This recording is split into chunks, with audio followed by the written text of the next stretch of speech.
Caríssimos irmãos e irmãs, hoje continuamos aí na oitava do Natal, Páscoa, com o Natal aí que se estende, ao mesmo tempo com essa honra a esse Marte e com leituras fortes. A primeira carta de São João, eu diria para todo mundo fazer uma leitura em casa, uma carta belíssima. Dizem os discípulos de São João, um dos discípulos chamava dos padres da igreja, daqui a pouco eu lembro, que no final da vida São João só falava amai-vos uns aos outros, amai-vos uns aos outros. E é interessante que São João é aquele que, quando os samaritanos não deixaram Jesus passar, ele mandou jogar fogo do céu sobre os samaritanos. Lembra disso? O Senhor derrama. Então, para entender que a pedagogia do Espírito Santo, ela é progressiva também.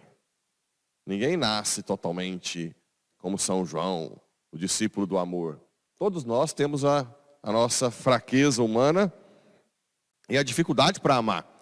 E o Espírito Santo é que vai, pouco a pouco, nos moldando, né?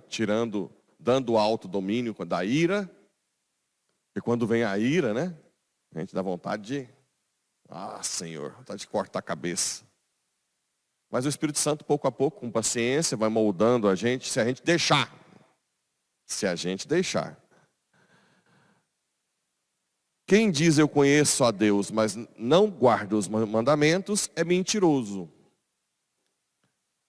Que são as pessoas de dupla vida. Uma das coisas que os papas dos últimos tempos têm falado o tempo todo é: não tenham dupla vida. Não façam isso. O que é dupla vida? Uma vida de rótulo na igreja e outra na vida pessoal escondida, né? Isso é gravíssimo. Infelizmente tem também com sacerdotes, né? Sacerdote que vive prega, moralista, mas os horários que ninguém vê, sabe-se lá o que faz. E dizia um dos santos que quem tem dupla vida não tem esse remédio. Não tem como a misericórdia de Deus agir. Por quê? Porque elas são duas pessoas. A única forma da misericórdia ser eficaz é se você é uma pessoa só. Não importa se você é o mais canalha que existe. Desde que você rasgue o peito e diga, eu sou isso, eu não presto, a misericórdia de Deus age e te cura. Mas se você tem dupla vida, como é que vai curar? Se aqui na igreja você é moralista, você, né, corrige os outros, e lá fora você é outra pessoa, não tem como. A misericórdia não age em uma pessoa que tem dupla vida. O casal que vem, suponhamos, né? O casal que é tudo, sempre falo ministro da Eucaristia porque é o mais sagrado. Vem o casal e de repente um dos dois está em adultério. Chega aqui, faz tudo certinho, põe a roupinha. Não tem jeito, só vai ter acesso à misericórdia se um dia abrir o peito e confessar, falar, eu faço isso, eu preciso mudar. Aí não é mais dupla vida, aí é unidade de vida. Entenderam, né? Então, a dupla vida é o maior mal espiritual que existe. Não tem nada que se compara a isso. Não é o pecado em si. Repito, quem pecar gravemente, mas rasgar o peito na confissão, no perdão, vai para o céu. Mas quem tem dupla vida não tem jeito. Não tem como. Um dia tem que sair do escuro e ir para a luz, né? Naquele, porém, que guarda a sua palavra, o amor de Deus é plenamente realizado. O critério para saber se estamos com Jesus é este: Quem diz que permanece nele, deve também proceder como ele procedeu. Caríssimos, não vos comunico um mandamento novo, mas um mandamento antigo, que recebestes desde o início. Este mandamento antigo é a palavra que ouvistes. No entanto, o que vos escrevo é um mandamento novo, que é verdadeiro nele e em vós, pois que as trevas passam e já brilha a luz verdadeira. Jesus ensina assim, não é agora mais amar como a ti mesmo, mas amar como eu vos amei. Isso tem duas conotações. Uma, você dá a vida por alguém só se você tiver algo que você ganha. No caso, o céu. Então ninguém dá a vida por ninguém. Segundo, ninguém consegue dar a vida sem a graça. O martírio é o dom de Deus. Então, por isso que Pedro disse, jamais te negarei, Senhor. E Jesus, Pedro, está muito cheio de si, né? Por isso quando eu rezo, eu já falo, Jesus, eu te nego. Se o Senhor não me ajudar, eu te nego. Eu já falo desse jeito. Eu já aprendi com Pedro, né? Se o Senhor não puser a mão, eu falo que eu nunca te conheci. Muitas vezes eu já falei isso na oração. Eu preciso da sua graça. Aquele que diz estar na luz, mas odeia seu irmão, ainda está nas trevas. O que ama seu irmão, permanece na luz. A mágoa. Claro que existem coisas que pessoas fizeram muito graves, né? E que Deus tem paciência para que você perdoe. Agora, você tem que estar lutando. Por exemplo, uma das coisas que você pode fazer é tentar rezar pela pessoa. Que já é uma luta enorme. Quando você começa a rezar pela pessoa, o Espírito Santo começa a te moldar. E você pode ter paciência também. Não é que você tem que amar a pessoa que fez uma coisa grave, abusou de você sexualmente na infância, na adolescência. Não é tão simples assim, é um processo, né? Mas você também não pode ficar parado, sem querer lutar para perdoar. Sempre o livre-arbítrio é imprescindível na ação divina. Sempre o livre-arbítrio é imprescindível. E depois nós temos esse momento em que Nossa Senhora leva Jesus para a apresentação no templo. Famoso momento, né? Leva lá, faz o sacrifício. Vocês veem que Nossa Senhora e São José cumpre toda a lei da igreja. Apesar de estar com a lei maior nos braços, mas eles são fiéis ao que a igreja pede. Esse obedecer à igreja, primeiro, para quem não conhece, não ama Jesus, pode parecer uma coisa pesada, né? Chata, obedecer leis da igreja. Mas quando você ama Jesus, você vai ver que as leis da igreja são perfeitas, né? São por amor.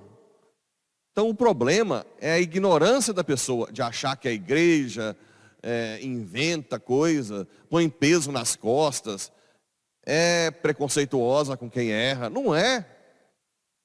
Não é. Pelo contrário, a igreja é mãe. Na minha vida de conversão, quanta paciência a igreja teve comigo. Né? Quanta paciência. Quantas vezes eu batia de frente e o padre lá, com toda a paciência do mundo, me suportava. Não sei como é que ele me suportava. A igreja sempre é mãe. Agora, tem que ter uma verdade a seguir. Não pode ser tudo relativo. Né? O amor exige uma verdade, que você tem que se aderir a ela. Então você vem para a igreja, cumprir os mandamentos da igreja, para você crescer, né? Nossa Senhora e São José foram lá, no templo, apresentar o menino, porque eles também querem crescer espiritualmente. Não é que Nossa Senhora estava pronta, apesar de ser imaculada. Nem Jesus não estava pronto, ele foi formando, crescendo em estatura, graça e sabedoria. Olha aí. Até Jesus, né? Todo mundo cresce. Agora, se você fica fechado em casa, sem a igreja, você vira um anão espiritual. Deus fica à sua medida. Na verdade, Deus se torna você. Você decide o que é Deus, o que não é Deus. Não é mais a igreja. Não é difícil entender isso? Não, né? Se você está em casa sem participar da igreja, o Deus é você. Porque esse Deus nunca existiu, o Deus sem igreja. Desde a encarnação, Jesus quis chamar os apóstolos, já quis que pedisse que fizessem memória dele, já quis que confessasse os pecados, o que ligar na terra eu ligo no céu. Esse é o Deus verdadeiro. O resto não é Deus. Ah, Deus está comigo em todo lugar. Tudo bem. Mas você não está seguindo o que ele quer que você siga. Se você não vai... E depois recebe essa profecia. Agora, Senhor, de Simeão, né? Conforme tua promessa, podes deixar teu servo partir em paz. Porque meus olhos viram tua salvação, que preparaste diante de todos os povos. O pai e a mãe de Jesus estavam admirados. Olha só, o fato deles obedecerem e ir à igreja, fizeram que José e Maria ouvissem essa profecia forte. E isso deixou até José e Maria admirados. Os pais estavam admirados. Essa admiração acontece em quem participa da igreja. Essa admiração, né? O sagrado, o vertical. O Espírito Santo faz o que ele quer. Quando tem um encontro na igreja, o povo, padre, que coisa, né? O cerco de Jericó. Eu não aguentava parar de chorar. O que é maravilhoso desce do vertical. Lá em casa não vai ter isso. Simeão os abençoou e disse a Maria, mãe de Jesus: este menino vai ser causa de tanto de queda como de reerguimento. Jesus sempre inverte, né? Quem é orgulhoso, petulante, cai. Quem é humilde, levanta. Claro que esse reerguimento só nós vamos ver no juízo final. Ele será um sinal de contradição, sempre. Sempre um sinal de contradição. E assim serão revelados os pensamentos de muitos corações, e uma espada transpassará a sua alma. Nossa Senhora passará pela dor maior que existe, que a mãe vê um filho ser estraçalhado, né? É a maior dor que existe. Como padre, é muito claro isso, né? Quantas mães que estavam com os filhos na UTI, diziam, por que não eu? Por que não eu, né? Eu prefiro eu. Então é muito claro que a dor maior no mundo é de a mãe que perde um filho, que vê o filho sofrer, na verdade, né? Isso é a dor de Nossa Senhora. Ou seja, todos sofreram nesse mundo. João José, Nossa Senhora, todos. Mas, com certeza, se nós fazemos seguimos os mandamentos de Jesus, o Espírito Santo nos dá força, nos dá a graça, nos dá alegria, nos dá esperança, nos dá a santidade, nos dá a vida eterna. Assim seja.